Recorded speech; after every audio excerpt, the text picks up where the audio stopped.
Hello friends, welcome back to another reaction video. दोस्तों, reaction शुरू करने से पहले आप सबके साथ मैं एक थंबनेल जरूर शेयर करना चाहूँगी। उसके बाद हम लोग आगे का रिएक्शन स्टार्ट करेंगे।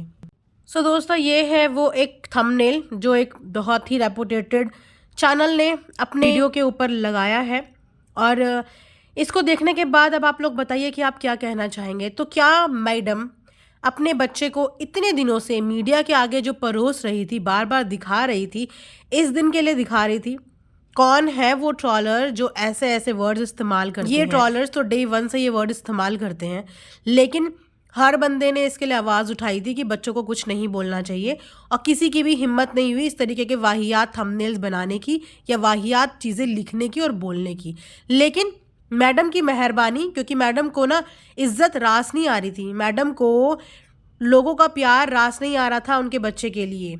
मैडम को अच्छा नहीं लग रहा था कि इनके ऊपर रिएक्शन देने वाले लोग भी इनके बच्चों के सपोर्ट में बोल रहे हैं, इसके बच्चे के लिए अच्छा बोल रहे हैं। तो इसीलिए मैडम ने अपने बच्चे को ना खुद ही मीडिया के आगे परोस दिया।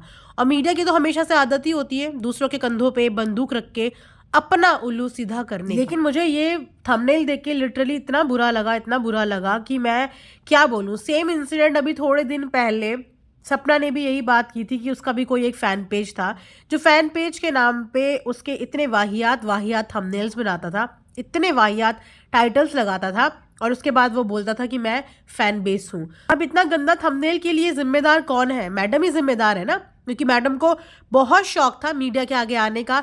मैडम को बहुत शौक था अपने बच्चे की फ़ोटो क्लिक करवाने का, फ़ोटो बनवाने का, बार बार उसको कवर करवाने का। इसीलिए तो मैडम बार बार सेट में जाती थी, क्योंकि अगर मैडम चाहती तो मैडम अपने बच्चे का मीडिया के आगे इंटरेक्शन अभी करवाती ही नहीं। बहुत सारी चीज़ें होती, मैडम फेस हाइड कर सकती थी, अपने आप को कैप्चर करवा लेती, कवर करवा लेती, लेकिन मैडम ने हर जगह जानबूझ के अपने बच्चे को कवर करवाया। इनफैक्ट वो नींद में था, उसे तब भी जगाया, उसका फेस उस तरफ था तो सीधा करके दिखाया, पर मैडम ने पूरा अपने बच्चे को एक्सपोज किया। और उस एक्सपोज होने का नतीजा आज ये है कि मैडम के बच्चे के नाम पे ऐसे ऐसे वाहियात थंबनेल्स बन रहे हैं, जो कि मुझे पर्सनली अच्छा नहीं लगा। बाकी मुझे नहीं पता, मैडम को ये सब चीज़ें देख के मज़ा आता है, अच्छा लगता है, बुरा लगता है, बट मुझे ये सब चीज़ें देख के अच्छा नहीं लगा। तो मैंने सोचा चलो आज इसी से शुरुआत करती हूँ और आप लोगों को बताती हूँ कि मैडम के किए हुए कारनामों का नतीजा आ चुका है, और ये है उनका नतीजा जो अब उनके बच्चे को भुगतना पड़ रहा है। आज एक ने लिखा, कल दूसरा छप जाएगा, परसों तीसरा छप जाएगा, और उसके बाद देखते हैं मैडम क्या रिएक्ट करती हुई यहाँ पे आती है। बिकॉज एक माँ ना दुनिया में सबके लिए बर्दाश्त कर सकती है, पर अपने बच्चे के लिए ना कभी भी कुछ भी बर्दाश्त नहीं कर सकती। इसीलिए हर माँ, हर लेडी इस चीज़ से रिलेट कर सकती है, इसीलिए किसी के बच्चों के लिए कभी कोई कुछ बोलता नहीं है। लेकिन मुझे ऐसा लगता है कि ये मैडम दुनिया में सबके लिए बर्दाश्त कर सकती है, सबके लिए कुछ भी बोलो, लेकिन अपने जनाब के लिए कुछ भी बर्दाश्त नहीं कर सकती। इसीलिए ये मैडम अपने बच्चे को स्टेक पे रख के जनाब की परफॉर्मेंस देखने आती रही, ताकि अपने बच्चे को भी रेगुलर कवर करवाती रहे और उसके नाम की इसी तरीके से पर्चे छपते रहे। यही सब कुछ न्यूज़ेस होती हैं जिनसे हर सेलिब्रिटी पीछा छुड़वाता है, हर सेलिब्रिटी एक डिस्टेंस मेंटेन करता है जब तक उनका बच्चा अच्छे से ग्रो अप नहीं हो जाता। यही रीज़न है कि सेलिब्रिटीज़ अपने बच्चे को कैमरे से दूर रखते हैं। लोगों ने, अब आप ये सोचिए कि अनुष्का शर्मा की बच्ची को तक नहीं छोड़ा था, जब वो बचपन में कैसी दिखती थी, उसके अपीयरेंस पे कितना कुछ उसको ट्रॉल किया था। यही रीज़न है कि सेलिब्रिटी अपने बच्चों को नहीं दिखाते, कम से कम 1-2 साल तक तो कोई भी नहीं दिखाता। लेकिन इन मैडम से इंतज़ार ही नहीं हुआ, 3 महीने के बाद से ही मैडम ने अपने बच्चे को ज़ोर शोर से मीडिया के आगे दिखाना और देखना शुरू कर दिया। अब हो सकता है कि इसमें भी मैडम की कोई चाल हो, यानी कि मैडम का कोई प्लान हो कि आगे चल के सिंपैथी कार्ड खेलना पड़ सकता है, और उस सिंपैथी कार्ड को खेलने के लिए कुछ ना कुछ तो वैरायटी चाहिए, कुछ ना कुछ तो बोलने के लिए चाहिए। बिकॉज यहाँ से तो किसी ने कुछ बोलने के लिए उनको मौका दिया नहीं। जितने भी इनके वाईटी के लोग हैं जिनको ये बोलती है हमारे नाम पे रोटी खा रहे हैं ये वो, उन लोगों ने तो बोलने का मौका दिया नहीं, बिकॉज उनके बच्चे के बारे में किसी ने भी बात ही नहीं करी। ठीक है, उन लोगों ने यहाँ पे अपनी डिग्निटी दिखाई, एक ह्यूमन ग्राउंड पे बैठ के सोचा। लेकिन मैडम ने सोचा यहाँ तो लोग कुछ बोल ही नहीं रहे हैं, पर मुझे तो ये सिंपैथी कार्ड खेलना है जो आगे चल के काम आएगा। अगर जनाब इस शो में आगे सस्टेन करते हैं तो हो सकता है जनाब के लिए आगे ये काम आए, या हो सकता है मैडम लोगों के किसी भी रीज़न से आगे चल के कोई व्यूज़ में ड्रॉप आता है तो हो सकता है कि ये वाला सिंपैथी कार्ड खेला जाए।